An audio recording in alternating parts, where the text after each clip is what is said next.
히브리서 11장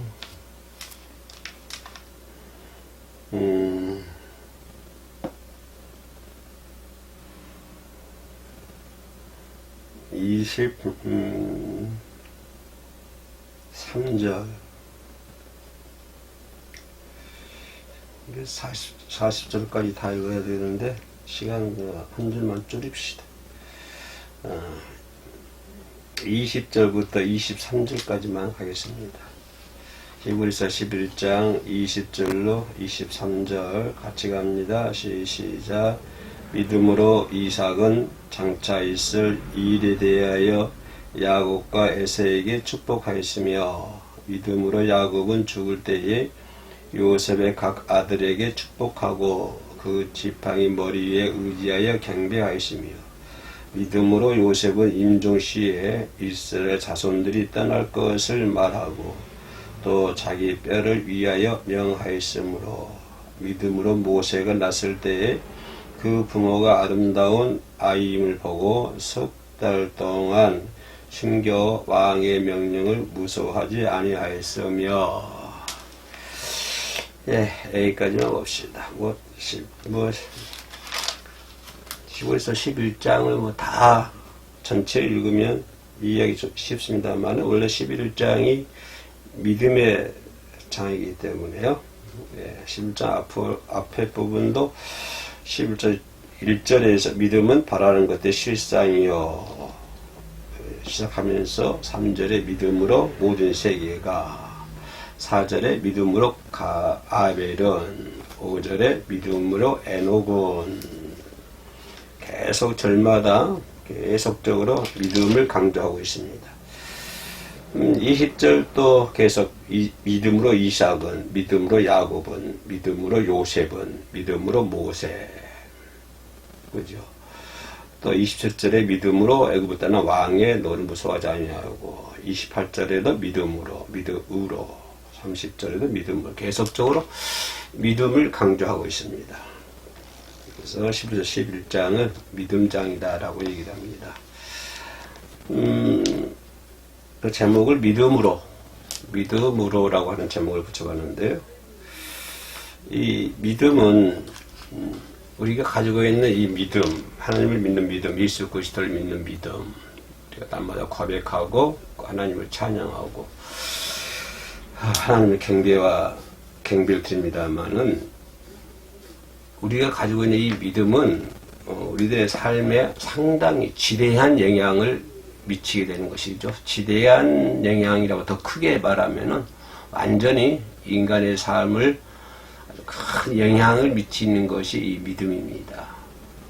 그렇죠. 그래서 믿음으로 인간의 삶에 영향을 미친다고 하는 것은 아브라함, 이삭, 야곱, 모세, 다니엘 그런 사람들에게만 영향을 미치는 것이 아니라 어느 이 시대를 살아가고 있는 우리에게도 아브라함이 미쳤던 그 영향처럼 우리에게 똑같은 그 믿음의 영향을 끼친다. 인간의 삶에 상당히 영향을 끼친다라고 볼 수가 있습니다. 그만큼 인간사에 있어서 모든 문제의 해결점은 믿음이라고 하는 것입니다. 모든 열쇠가 믿음으로 집중되어 있다라고 하는 것을 볼 수가 있죠. 우리가 믿음으로 천국 가는 거 아닙니까? 믿음으로 천국 가고, 여러분 이 땅에 살면서도 믿음으로 살고 있지 않습니까? 이 세상에서 보이는 것으로 인해서 이 세상 살아가고 있는 것도 아니고, 우리가 사는 방법, 살아가는 모습, 삶의 모든 목적, 삶의 방향, 이런 모든 것들이 믿음으로라고 하는 그런 프레임 속에 다 갇혀 있는 것이죠. 그래서 믿음으로 하늘을 바라봐야 되고, 믿음으로 순종해야 되고, 그죠? 근데 밖에 있는 사람들은 믿음으로 하늘을 바라봅니까? 그렇지 않지요. 밖에 있는 사람들이 믿음으로 순종합니까? 전혀 그렇지 않지요. 그죠? 믿음이 있는 사람들, 하나님을 믿는 사람들, 이런 사람들은 모든 삶이 믿음으로 이렇게 믿음이라고 하는 그런 렌즈를 통과하고 있다라고 하는 것입니다. 우리는 안경을 쓰고 있는데 멋있는 안경도 중요합니다. 믿음이라고 하는 안경을 쓰고 사는 거예요. 모든 관점이, 모든 삶, 세상을 바라보는 관점이라든가 자신의 삶을 바라보는 생각하는 관점이라든가 이런 모든 것들이 믿음이라고 하는 렌즈를 통해서 바라보고 있다라고 생각해도 무방할 때 생각을 합니다. 그렇기 때문에 인간의 삶에 가장 영향을 미치고 있는 것이 믿음이다. 오늘 이 방송을 시청하신 분들도 믿음으로 인해서 믿음에 지대한 영향을 받고 이 땅에 살아가고 계신 줄로 믿습니다. 믿음이라고 하는 것은 작게 말하면 한 개인의 삶을 좌우하는 것이죠. 이렇게 변화시키는 것이고, 좌우할 수 있습니다. 개인의 삶도 그럴 수 있지만, 또 더 나아가서 한 가정의 삶도, 그죠? 이 믿음을 통해서 가정의 좌우가 바꿔줄 수도 있고, 좀 더 크게 나라와 민족도 마찬가지죠. 그 나라와 민족이 어떤 믿음의 생활을 믿음으로 인해서 영향을 받게 되는 것이죠. 좌우가 흔들리게 되는 것이고요. 더 나아가서 온 세상이 그러지 않습니까? 온 세상이 우리들의 바람은 온 세상이 그 시대 우리가 좀 해오름 교회라든가 해오름 선교 방송에서 그 시대의 푸른 계절을 자주 사용하고 있는데 온 세상에 그 시대의 푸른 계절이 오면 얼마나 좋겠습니까? 전쟁도 없을 것이고 뭐 병도 없을 것이고 그죠? 얼마나 행복하겠습니까? 그러나 믿음이 되지 않기 때문에 인간 사이 불행이 닥치게 되는 것이죠. 그래서 꽃다운 나이 전쟁에서 많은 사람 젊은 나이에 우리나라 6.25 때만 해도 얼마나 몇십만 죽지 않았습니까? 젊은 청년들이. 너무나 안타까운 일들이 사실은 이 나라의 민족의 이 나라의 전쟁이 이라는 절대로 안 될 줄로 믿습니다.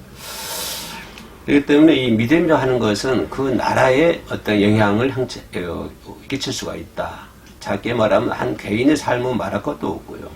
그죠? 여러분 믿음에 의해서 여러분의 인생이 좌우되지 않습니까? 그만큼 중요하다 하는 것을 맡기는 것을 볼 수 있고요. 그걸 왜 그러냐면 하나님께 맡기는 삶 아닙니까? 그 시대에 있는 삶은 하나님께 맡기는 삶이거든요. 세상에 맡기는 것도 아니고 그죠? 세상에 뭐 물질이 많다고 그래서 물질에 맡기는 것도 아니고 다 그 유한적 아닙니까? 물질도 유한적이고 권력도 그렇고요. 그리고 사람이 뭐 박사, 지식이 많은 사람들 죽을 때 보니까 똑같더라고요. 지식이 있는 사람들이. 박사 학위 몇 개 있는 사람이나 박사학위 하나도 없는 사람이나 다 죽을 때는 다 똑같이 죽더라고요. 그러니까 다 무한적이가 유한적이거든요. 지식도 그렇고 권력도 그렇고 물질도 그렇고 전부 다 유한적이기 때문에 우리 믿음의 사람들은 왜 그러냐면은 모든 삶을 하나님께 맡기기 때문에 그렇습니다. 그러니까 죽으나 사나 하나님께 맡기는 것이고, 내가 이렇게 사는 것도, 하나님께 맡기는 것이고, 또 내가 이런 사람 되는 것도 하나님께 맡기는 것이고, 또 반대로 내가 이런 사람 되는 것도 하나님께 맡기는 것이고, 우리 삶을 하나님께 맡기는 것입니다. 하나님께 맡겨야만이 하나님이 주시는 힘을 통해서 우리가 살아갈 수 있잖아요. 하나님께 맡기지 않는데 하나님 주신 힘을 통해서 우리가 이 세상에 살아갈 수 있습니까? 안 그러죠? 우리의 삶을 하나님께 맡길 때 그때 하나님 주시는 힘을 가지고 우리가 이 세상을 살아갈 수 있는 거 아닙니까? 힘을 통해서 살아갈 수 있고 또 하나님 함께 하심으로 인해서 우리에게 그런 것들이 나타난 줄로 믿습니다. 그러니까 믿을 때 하나님 나와 함께 하는 것이고 믿을 때 하나님 나에게 힘 주시는 것이고 믿을 때 하나님 나와 동행하고 계시는 것이지 믿지 아니하는데 바울과 실라가 하나님 빌립보 감옥에서 찬양을 했잖아요. 그래가지고 기사와 뭐 큰 이적이 일어나지 않습니까? 그들이 하나님께서 다 해결해 주셨기 때문에 찬양했나요? 그 사람들이 뭐 찾고 다 풀어줘서 수갑 다 풀어줬기 때문에 하나님을 찬양했나요? 안 그러거든요. 수갑을 찬채로 찬양을 했어요. 찬양을 하니까 하나님이 기적을 주신 것이죠. 하나님이 기적을 베풀어 주시니까 찬양한 것이 아니고요. 또 홍해 갈라질 때 미리암 찬양했던 그것도 아닙니까? 그죠? 그렇기 때문에 우리는 하나님을 믿을 때 하나님이 힘을 주시고 또 우리와 함께 해주시고 하나님께서 우리의 삶을 통해서 역사해 주실 줄로 믿습니다. 그러면 하나님께서 우리가 믿을 때 크게 역사하시는데 궁극적인 목적이 뭡니까? 최고의 목적이 이 땅에 사는 것도 잘 사는 것도 중요하죠. 잘 먹고 잘 사는 것도 여러분 잘 살아야 될 줄로 믿습니다. 나쁜 짓 하지 말고요. 저 안에서 그 정상적인 거죠. 정당의 길 걸어가면서 열심히 살아가면서 잘 먹고 잘 사는 것도 중요합니다만 더 중요한 것은 우리 궁극적인 목표가 뭡니까? 이 땅에 사는 여러분 잘 사는 것이 목표입니까? 믿음의 목표요? 절대 그렇지 않지요. 오늘 11장 보면은 이 11장 여러 인물이 나옵니다만은 이분들이 그 믿음을 사는 거 잘 먹고 잘 살기 위해서 믿음을 사는 건 절대 아니거든요. 우리 신약시대에 와가지고 지금 우리들의 모습 속에서 우리가 믿음을 잘 사는 것은 무엇입니까? 결국은 무엇입니까? 물론 이 땅에 사는 동안에 정도의 삶, 믿음의 정도의 길을 걸어가는 것도 중요합니다만은 그러나 그보다 더 중요한 것은 우리가 목표가 있지 않습니까? 구원이라고 하는 거 아닙니까? 이게 최고의 목표고 궁극적인 목표죠. 그런데 사람들이 좀 바꾸는 것 같아요. 눈에 보이는 것에다 우선 두고 보이지 않는 하나님의 나라는 조금 몇 계단 내려가 있는 것 같아요. 그러면 안 되겠지요. 궁극적 최고의 목표는 우리가 구원이라고 하는 것입니다. 구원은 뭐예요? 구원은 하나님 주시는 선물이잖아요. 하나님께서 자녀들에게 주시는 선물입니다. 그 말씀 듣고 순종할 때 하나님께서 구원을 주시는 것이죠. 우리가 믿고 순종할 때 의롭다 하시면 얻잖아요. 의롭다 하시면 얻었기 때문에 우리가 믿고 순종하나요? 전혀 그렇지 않지요. 우리가 믿고 순종할 때 의롭다 하시면 얻는 것이지, 그래서 우리가 구원을 선물 받는 것이지, 우리가 의롭다 하시면 얻은 다음에 믿고 순종합니까? 그렇지는 않지요. 우리가 믿고 순종할 때 하나님께로부터 의롭다함을 받고, 그리고 받음으로 인해서 우리는 하나님의 자녀가 되고 하나님의 시민권을 얻어가지고 구원에 이르게 된다고 하는 것입니다. 이를 가리켜서 이걸 뭐라고 그러죠? 이걸 믿음이라고 하는 것이죠. 하나님이 주신 거 가지고 우리가 찬양한다? 그건 믿음이 아니잖아요. 왜? 주는 그 장사하는 것이죠. 장사는 비즈니스자 장사하는 거잖아요. 하나님 나에게 주시니까 내가 하는 거야. 이건 아니잖아요. 그 이제 발과 신라가 감옥에 있어 얻고 다 풀어줬기 때문에 찬양하나요? 그러면 하나님이 풀어줬기 때문에 난 하나님 찬양한다. 그거는 하나님 해주셨기 때문에 찬양한다. 그건 하나 장사밖에 안 되는 것이죠. 풀어주지 않았더라도 믿음으로 찬양하는 것이죠. 이게 믿음이잖아요. 이게 믿음. 그죠? 그래서 믿음이라는 것은 하나님 아들 예수 그리스도를 믿음으로 말미암아 우리들이 하나님 자녀가 되는 권세 그런 것을 주셨기 때문에 여기다 우리의 쟁점을 찍어야 될 줄로 믿습니다. 큰 복이 제일 큰 복이 그거예요. 우리 구원받는 거. 믿음을 살 수 있는 가장 요인은 뭐예요? 가장 큰 원인은 왜 믿음을 살아야 되죠? 최고의 목표는 우리가 구원받기 위한 것이죠. 또 우리가 생각해 볼 수 있는 것, 두 번째 생각해 볼 수 있는 것이 믿음으로 기적을 만든다라고 하는 것입니다. 기적이라는 것이 있는 것 가운데서 만든 것이 아니라 없는 것을 있게 만든 것이 기적이죠. 있는 것 가지고 만든 것은 기적이라 할 수 없잖아요. 그러나 기적이라는 것은 없는 것 가지고 있게 만드는 것이 기적이죠. 도저히 불가능을 가능하게 하는 것이 기적입니다. 오병이의 역사, 기적이죠. 홍해가 갈라지는 것, 기적이죠. 그죠? 이런 건 기적이잖아요. 홍해가 갈라져서 대적을 물리쳤잖아요. 반석에서 물이 나오게 되고, 그죠? 가나안 땅도 정복하고, 여리고도 무너뜨리고, 그죠? 또 다니엘은 사자 입도 막기도 하고, 오병이의 역사도 일어나기도 하고, 반석에서 물이 나오기도 하고, 오히려 또 불의의 세력을 물리치기도 하고, 그러죠. 또 칼날을 피하기도 하고, 또 어쩔 때는 강하게 기도하기도 하고, 그죠. 모든 희롱과 채찍질, 이런 모든 시험도 이기는 것이, 이게 기적이잖아요. 오늘 저와 여러분들의 환경에서 승리할 수 있는 것도 기적이잖아요. 내가 주어진 환경에서 승리해가지고 천국 가는 거, 그것도 큰 기적이잖아요. 그죠. 나 같은 죄인이 하나님을 믿고 천국과 천국의 대여석에 동참했다. 이것도 큰 기적입니다. 큰 기적이. 내가 오늘 이 자리에 있게 하는 것도 하나님의 기적이잖아요. 그죠? 그래서 믿음이라고 하는 것은 기적을 만들어낸다고 하는 것입니다. 왜냐하면 내가 아까 얘기했던 것처럼 믿음을 통해서 하나님 힘을 주시고 믿음을 통해서 우리 삶 속에 역사하시고 나와 함께 하시기 때문에 그 믿음을 통해서 우리들의 환경 속에서 기적을 만들게 한다. 아브라함 시대만 기적이 있고 홍해가 갈라질 때만 기적이고 지금은 기적이 없다고 한다면 어떻겠습니까? 아니요. 지금도 하나님의 역사가 똑같이 이루어지는 것이죠. 그렇죠? 우리는 기적을 창출해낼 수 있는, 기적을 만들어낼 수 있는 저와 여러분들이 반드시 되어야 될 줄로 믿습니다. 있는 것 가지고 있는 것 밑에서 쩔쩔 매지 말고 그것에 만족하지 말고, 그건 믿음이 아니잖아요. 있는 것 가지고 만족하고 있는 것 가지고 뭘 해야 되겠다 생각하면은 그거는 기적이, 그런 믿음이 아니잖아요. 믿음은 바라는 것도 뭐라고 했어요? 11장 1절에 믿음은 바라는 것도 실상에 보이지 않는 것들 찍는 거다.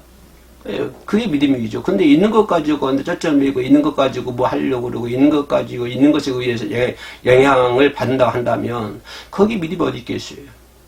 거기 믿음이 전혀 없는 거잖아요. 그래서 믿음이라고 하는 것은 그죠? 없는 것 가운데서 있게 만드는 거. 이것이 기적이잖아요. 기적. 그죠? 내가 지금까지 살아오는 것도 기적이에요. 어떻게 보면. 그죠?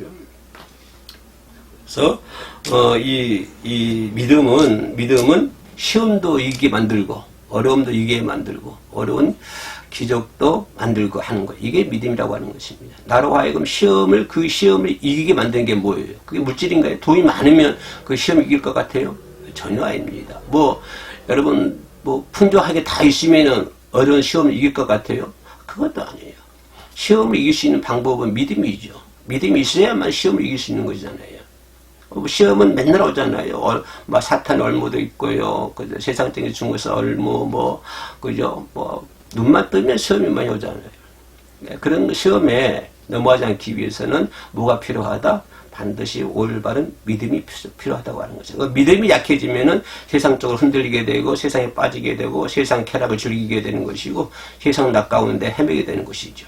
그러나 믿음이 있을 때 그런 세상적 쾌락이라든가 세상 즐거움이라든가 이런 것들을 극복할 수 있는 것입니다. 승리할 수 있는 것입니다. 그래서 모든 것들을 믿음으로 승리할 수 있는 거예요. 내 정신세계는 절대 안 됩니다. 여러분 정신세계에요. 그거 믿을 거 아무것도 없어요.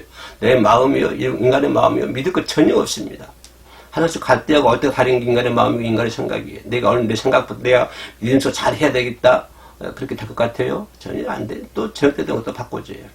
그렇기 때문에 중요한 것은 뭐가 필요하다? 하나님 믿는 믿음이 필요하다는 거예요. 믿음으로 우리가 모든 시험을 극복할 수 있어야 되고 모든 쾌락도 극복할 수 있어야 되고 그죠?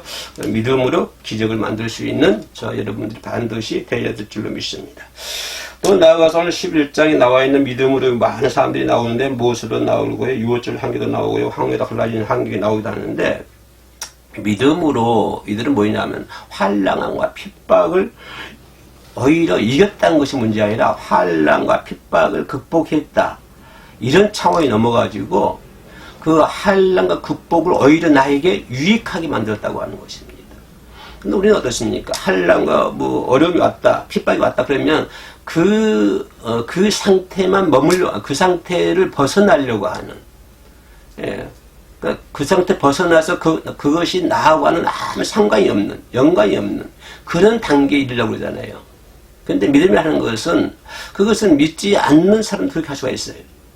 그잖아요. 근데 믿음이라는 것은 그런 환난과 핍박을 오히려 나에게 유익하게 만드는 거예요.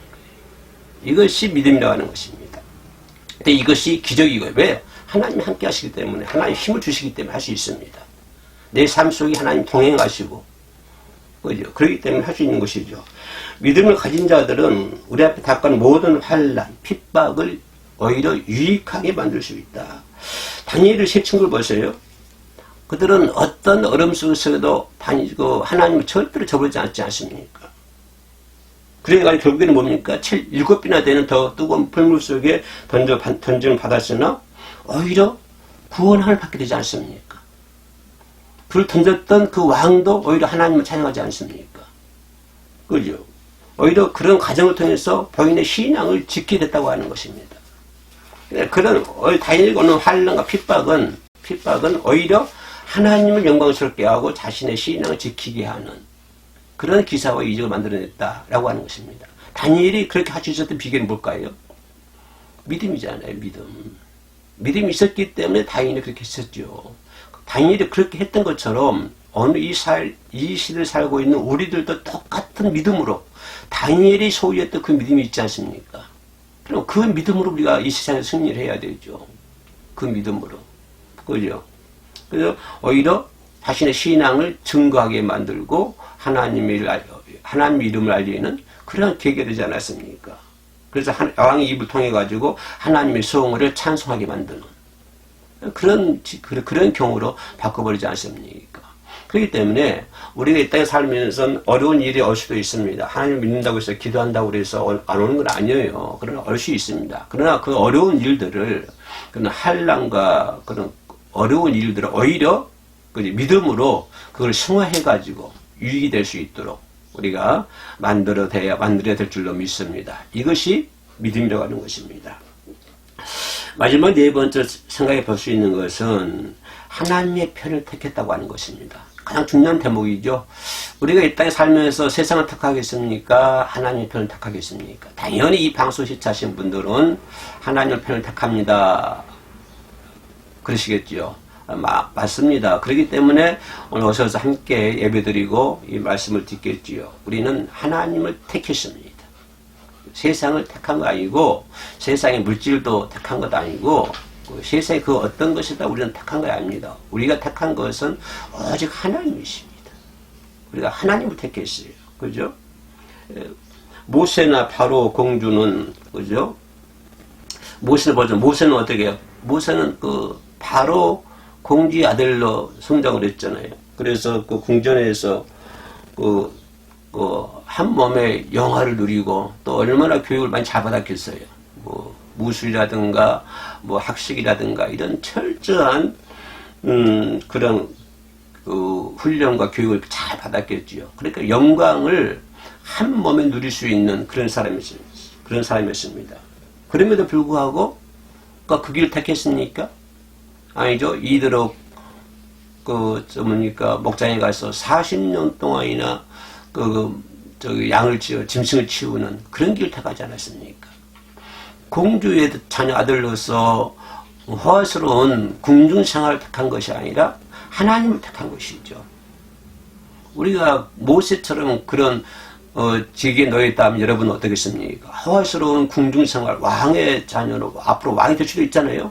그런 엄청난 그런 부를 영광을 누릴 그걸 택하겠습니까? 안 그러면 이대로 농장에 가서 똥이나 치우는 그런 사람을 선택하겠습니까? 우리는 당연히 그죠? 네. 네, 아무튼 모세는 그렇습니다. 모세는 호화스러운 궁중을 택하지 않고 그죠? 세상의 안일함, 세상의 한낱보다는 하나님 백성과 함께 고난받기를 바란 거죠. 그죠? 이게 모세의 선택이잖아요. 다시 말하면 세상을 택한 것이 아니라 하나님을 택했다고 하는 것입니다. 여러분 잘 살기로 합니까? 그걸 택하겠습니까? 안 그러면 하나님 백성과 함께 고난받기를 원하겠습니까? 아마 적어도 이 방송 시청하신 분들은 하나님의 백성들과 함께 고난받고 함께 기도하고 함께 울면서 예배하고 아마 그런 길을 택할 줄로 믿습니다. 왜냐하면 그런 행동이 어디서 나올 거예요. 그런 행동은 바울이 얘기했던 것처럼 하나님의 상 주심을 바라기 때문에 그런 게 나옵니다. 내 머리에 씌워질 영광의 면류관, 그것을 바라볼 수 있기 때문에 하나님이 상 주시는 것을 바라볼 수 있었기 때문에 지금 이 땅에서 고통과 고난, 우리가 고통과 고난 따지는데 바울만큼 고통과 고난 당했나요? 예수님만큼 당했나요? 예수님의 제자들처럼 당했나요? 전혀 그렇지 않습니다. 지금 아주 종교 자유시대가 있어가지고 얼마나 편하게 예수 믿습니까? 그잖아요. 뭐 예수 믿는다고 누가 뭐 환난 주는 사람이 있어요? 핍박 주는 사람이 있어요? 얼마나 자유스럽게 하나님을 잘 믿고 있습니까? 그럼에도 불구하고 우리는 이 땅에 사는 동안에 아마 그러기 때문에 더 정신적으로 해이진지 모르겠지만 오직 내 머리에 씌워질 영광의 면류관을 바라보고 그죠? 하나님 믿는 백성들과 함께 고난받고 함께 기도할 수 있는 저와 여러분들이 반드시 되어야 될 줄로 믿습니다. 세상을 선택하지 말고 물질도 선택하지 마십시오. 그건 잠깐 있다가 없어질 거예요. 막 물질에 5억 있다가 합시다. 그럼 10년 동안 잘 쓰고 갈래요? 5억 있으면 10년 동안 잘 쓰고 가겠죠. 뭐 하실지 모르겠지만 그것보다도 하나님의 백성들과 함께 찬양하고 함께 기도하고 함께 눈물을 흘리면서 예배드리는 그죠? 그런 길을 선택해야 될 줄로 믿습니다. 왜냐하면 그럴 때 우리 하나님 우리 머리에 영광의 면류관이 확 씌워질 줄로 믿습니다. 그래서 모세의 결론이 뭐냐면 모세의 삶은 경건한 삶이잖아요. 그럼에도 불구하고 경건한 삶을 살았다고 하는 거예요. 이게 중요한 것이죠. 모세의 경건한 삶을 통해서 애굽의 모든 영화를 버렸다. 경건한 삶을 통해서 애굽의 모든 영화를 버렸다. 여기를 밑줄 잡고 해야 돼요. 삶이 경건한 삶이 되어야 된다고 하는 것이죠. 그래서 경건한 삶을 위해서 애굽의 모든 영화를 버렸다. 그래서 하나님의 편을 택했다. 하나님의 편을 택했다는 말 무슨 말일까요? 고난의 길을 선택했다. 그 말이 되겠죠. 모세가 하나님의 편을 택하지 않았으면 고난 당할 일이 없잖아요. 하나님의 편을 택했다고 하는 것은 고난의 길을 선택했다고 하는 것입니다. 오늘도 고난의 길 현상에서 함께 고난받고 핍박받고 그럼에도 불구하고 하나님 주시는 은혜와 힘과 삶 속에서 역사하시는 하나님의 능력으로 말미암아 승리할 수 있는 저와 여러분이 되시기를 주의 이름으로 축원합니다. 기도합니다. 은혜로우신 아버지 하나님, 믿음의 주여 또 온전케 하시는 이인 예수를 바라보자. 항상 우리의 삶 속에서 예수님을 바라보는 삶을 살아갈 수 있도록 도와주시옵소서. 예수님을 바라볼 때 어떤 환난과 어려움도 극복할 수 있습니다. 예수를 바라볼 때 세상을 선택하지 아니하고 하나님을 선택할 수 있습니다. 고난의 길을 걸어갈 수 있습니다. 함께 예수 믿는 백성들과 함께 울고 함께 기뻐하며 함께 기도하며 찬양할 수 있습니다. 아버지, 그러한 삶을 온전히 모세처럼 경건한 삶으로 살아갈 수 있도록 도와주옵소서. 예수님의 이름으로 기도합니다. 아멘.